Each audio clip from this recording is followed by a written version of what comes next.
Ату дайындығы бөлімі. Сабағымыздың тақырыбы ату негіздері. Сабақ мақсаттары: оқтың атылу құбылысын, траекторияның қалыптасуын, тура атудың практикалық маңызын түсіну. Оқтың бастапқы ұшу жылдамдығын, қарудың кері жұлқуын, оқтың кескіштік және қиратқыштық қасиетін білу.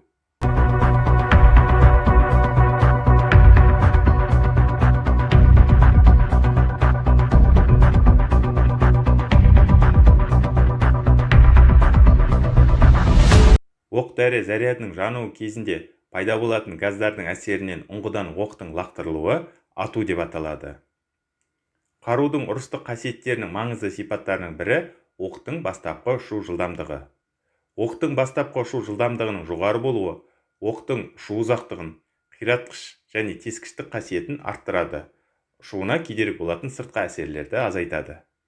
Оқтың бастапқы ұшу жылдамдығы, ұңғының ұзындығы, оқтың оқ-дәрінің салмағы және басқа да факторларға байланысты. Қарудың кері жұлқуы. Ұңғы ішінде газ қысымы бірдей күшпен барлық бағытта әсер ететіндіктен, ату кезінде ол оқты алға итеріп қана қоймай, қаруды артқа жұлқиды.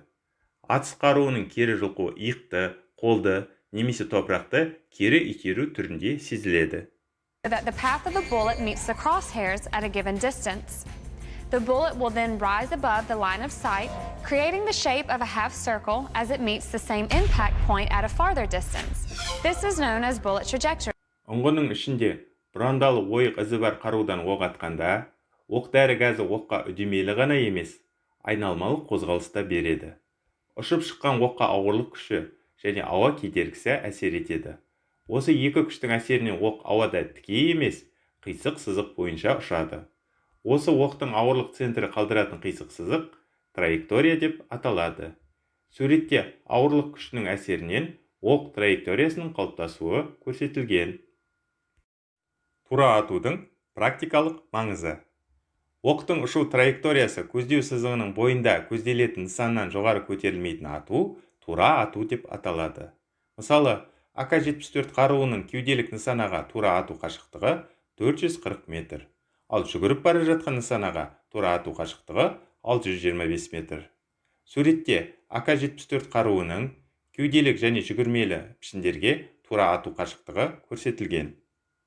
Тура атудың практикалық маңыздылығы ұрыстың қауырт сәтінде көздеуішті орнынан жылжытпай атып тигізу мүмкіндігінде. АК-74 қаруынан П көздеуіште тұрған кезде 300-400 метрге дейінгі қашықтықта орналасқан нысаналарға көздеуіш қамытын жылжытпай-ақ оқ жаудыруға болады. Бұл нысананы тезірек жаратуға мүмкіндік береді. Нысанаға дәлірек тигізу үшін көздеуішті қашықтыққа сәйкес қойған дұрыс.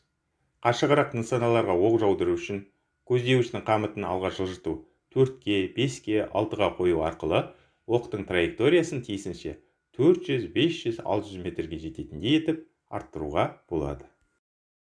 Оқтың кескіштік әрекеті.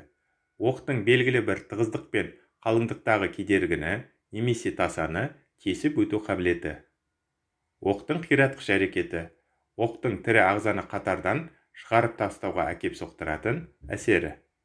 Кедергінің екі жағынан да тесілу пайызын немесе оқтың тесу тереңдігін мына мысалдардан көре аламыз. Болат табақ.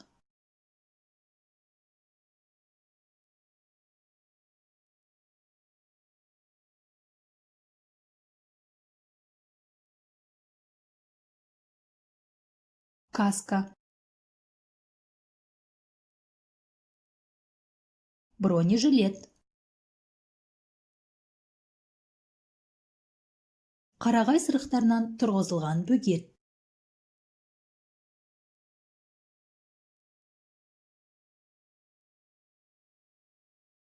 Қаланған кірпіш.